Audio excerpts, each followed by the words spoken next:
This is the recording for section 4.5, which is basically covering greatest common factor and factoring by grouping. I will continue recording 4.5, 4.6, 4.7, and 4.8 subsequently in separate videos as well. So we begin with example 1 in section 4.5. And again, we're looking at greatest common factor and factoring by grouping. So I'm going to begin with, like I said, example 1. In example 1, they want you to factor out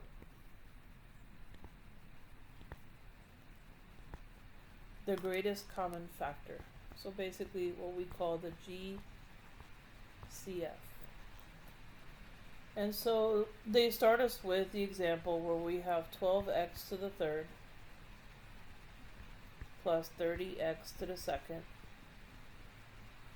And so what we need to do is think of what factors are common to all three terms. So if you look at the numbers, this is obviously a product of 2 times 6. And we can see this is a product of 5 times 6. This has x times x times x. This side has x times x. So when we take out a greatest common factor, we're actually looking at a number that they both contain. So if you notice, they both contain a 6. They also both contain 2 x's. So our GCF for this example has to be 6x to the second power. As a result, if I take out 6x to the second power and I factor this entire equation, the next part becomes 2x for this side, plus on the second side, again we have 6x squared taken out, and we're factoring the second side for what's left would be the 5. You can also see that that is happening here, where this is what's left over after I circle the GCF.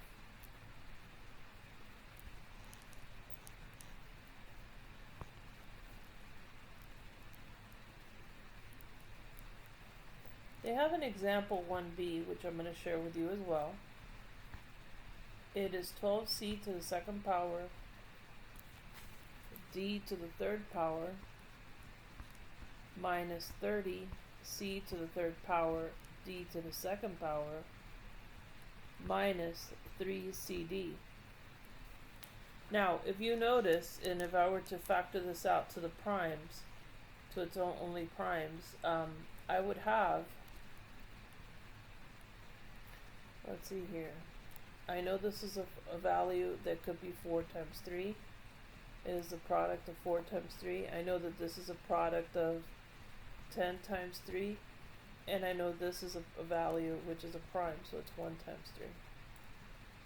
As far as the letters are concerned, you notice that this is 2 C's as a product times 3 D's as a product. For this one, I have C cubed, so C times C times C, times D squared, D times D. And for this one, I have a very humble C times D. So again, I have to choose what is common to all of them. The 3 is common.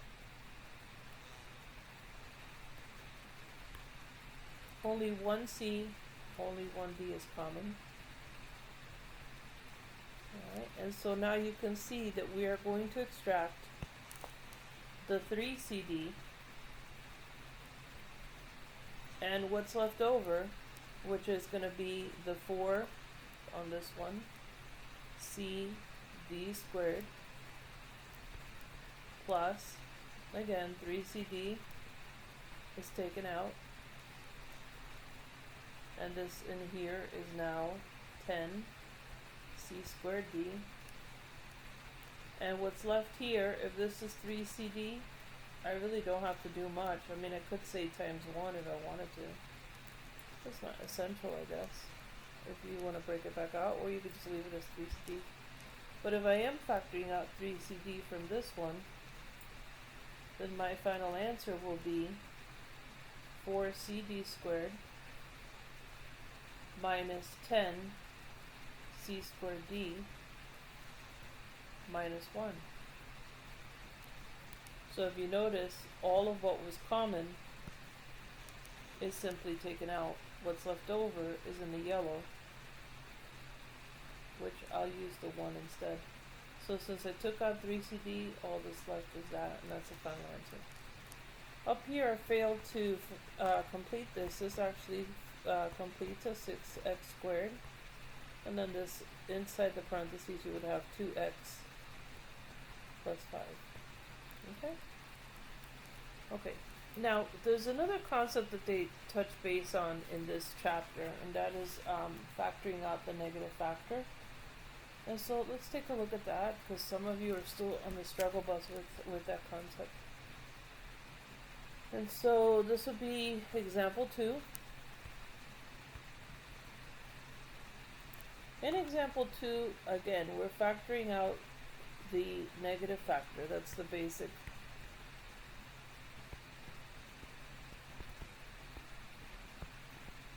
Factoring out a negative factor.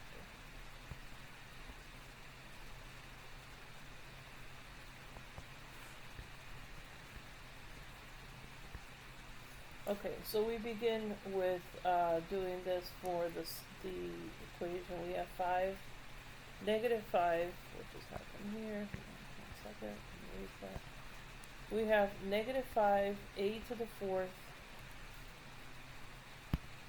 Give me 1 second, it's not recognizing that I erased that. Alright. Maybe I'm hitting a button by accident.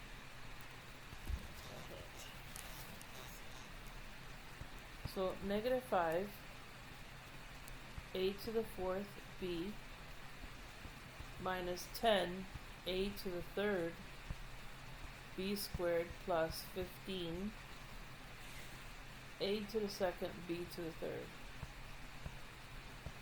Okay. So if I'm factoring out a negative factor, you have to understand that I'm looking at the fact that this leading value is a 1 times 5. Times technically negative 1. So I'm going to circle the negative 1. It has 2 sets of squares times b, so a is a product times b.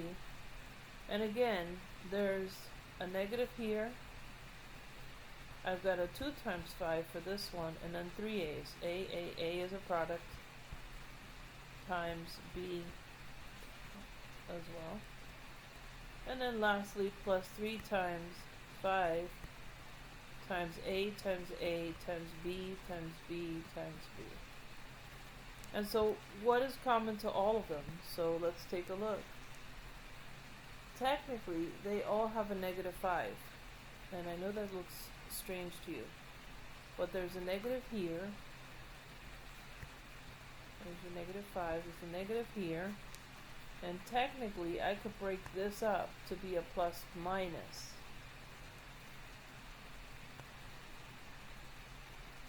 It's technically a plus minus. So I could take that out there.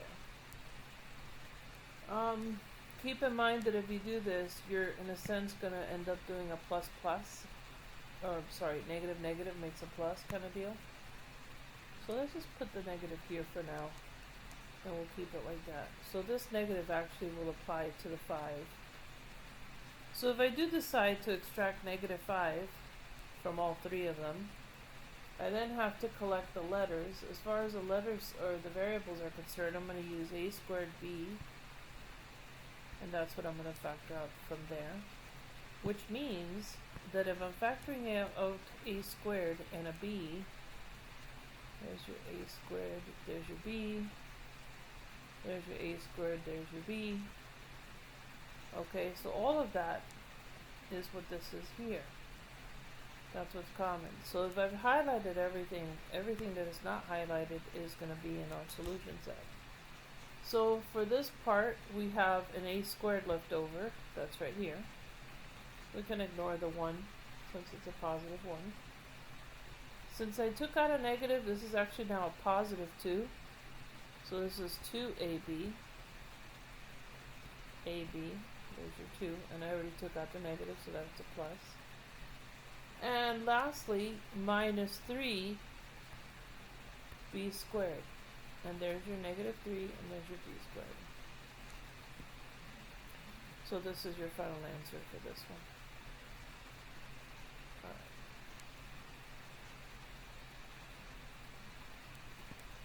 Let's look at example 3. In example 3, we're going to factor a binomial factor. So we're going to factor out a binomial factor.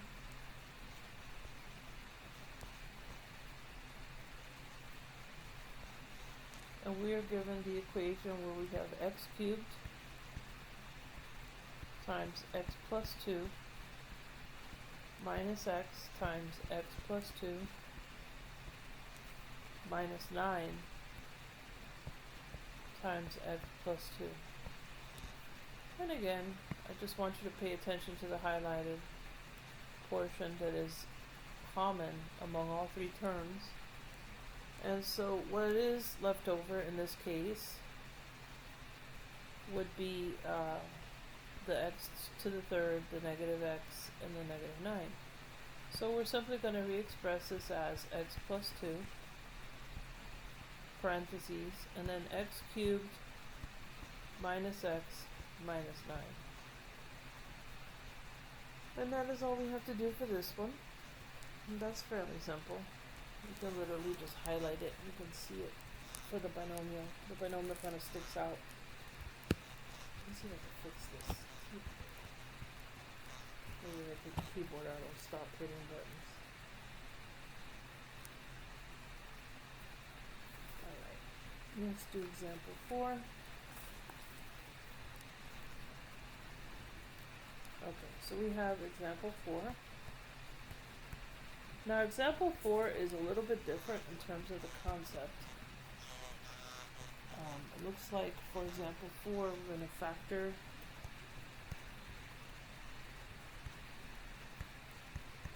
factoring by grouping.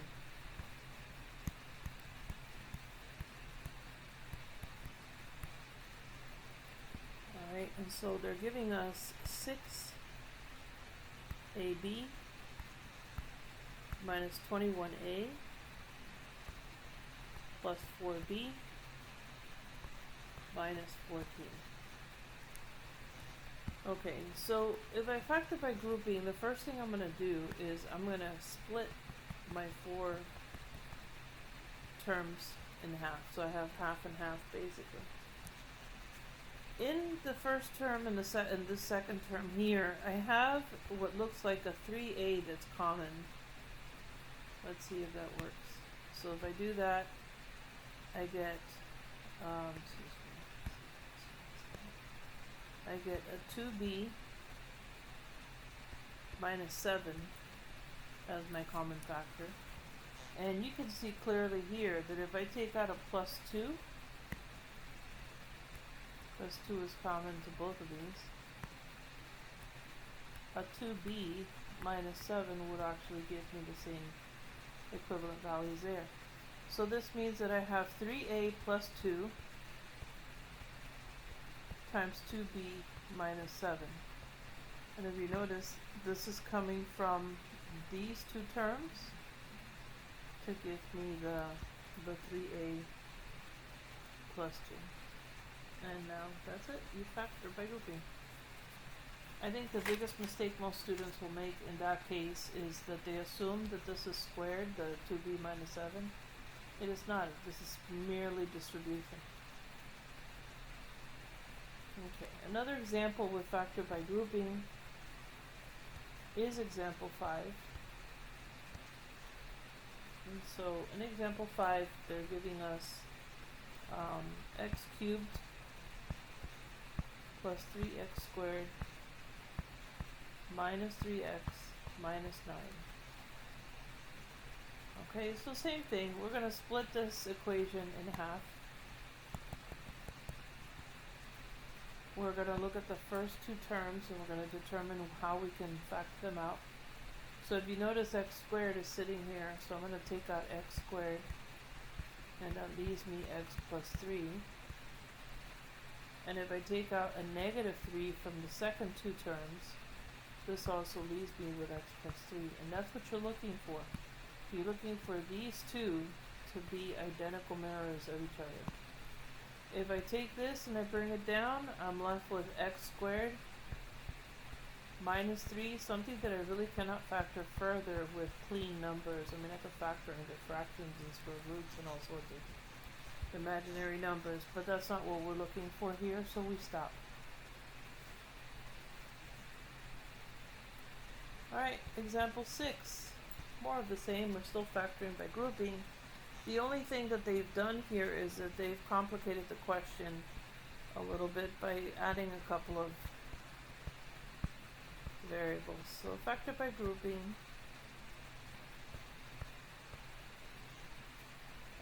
You have 24 p squared q squared minus 18 p squared q plus 60 pq squared, and we're gonna subtract 45 pq. Okay, now what I would consider is if you look at the coefficients in front of you. You notice you've got a 24, an 18, a 60, and a 45, of which 3 pq is something you can remove, or it's a GCF for this, right?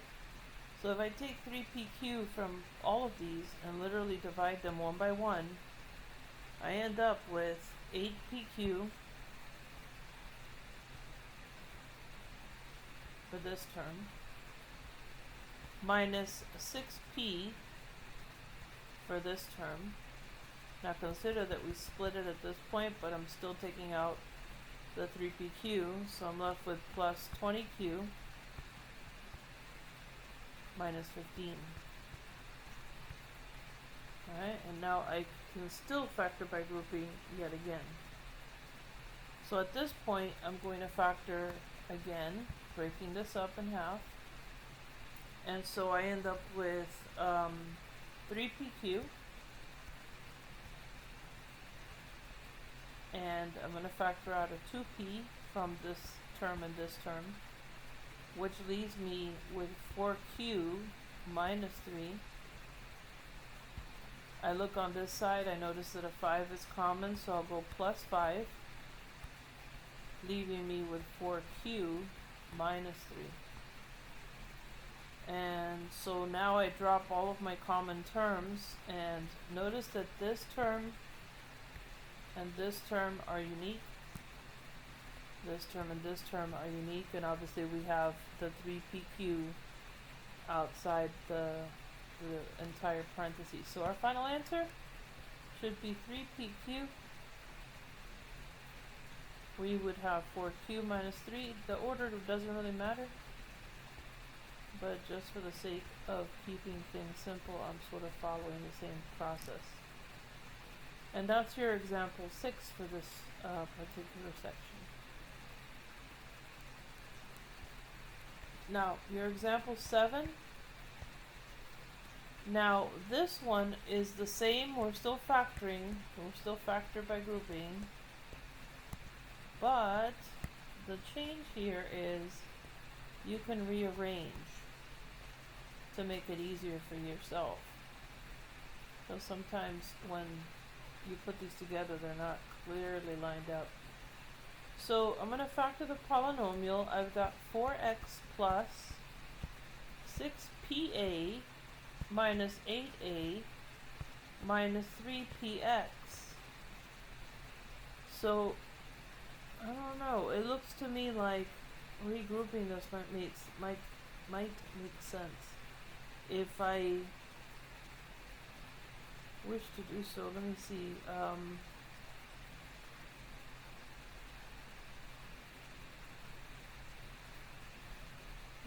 Let's go with let's see, you either have the two x's together, or you have the two p's together, or you have the two a's together. I'm gonna go with 4x minus 8a. Let's see what happens. Plus 6pa minus 3px. So again, we factor by grouping. Notice that I cut right in front of the operation. Alright, and so if I extract from here, I'm going to extract the common term 4, leaving me x minus 2a. Let's see if that works with this. If I factor out a plus, let's factor out a plus 3 just to play devil's advocate. If I take out a 3 from here, that leaves me, actually I'll take out a 3p, this leaves me with 2a, and this leaves me with a minus x. So what I'm going to do to make this work for me is I'm going to actually take out a negative 3, and I'm actually going to reverse these two. So let me go back. Let's go back and look at this again. So by reversing them, I mean that I'm going to simply write this as 4x minus 8a minus 3px plus 6pa. Let's see if that works. Again, we're splitting it right in front of that term. If I take out a 4, I'm left with x minus 2. That works. And if I take out a negative 3, p at that, this will leave me with x. There's an a here. X, and this will become, I took out a 3p, so this will be a 2a. Alright, and so now you can see that by rearranging them, I end up with a nice equation to work with. Just makes it a little easier. Alright, and that's your example 7. And I believe this is the end of this chapter. Alright, and close out that video. Now remember, we'll see each other in class online, and you can always ask me questions at that point.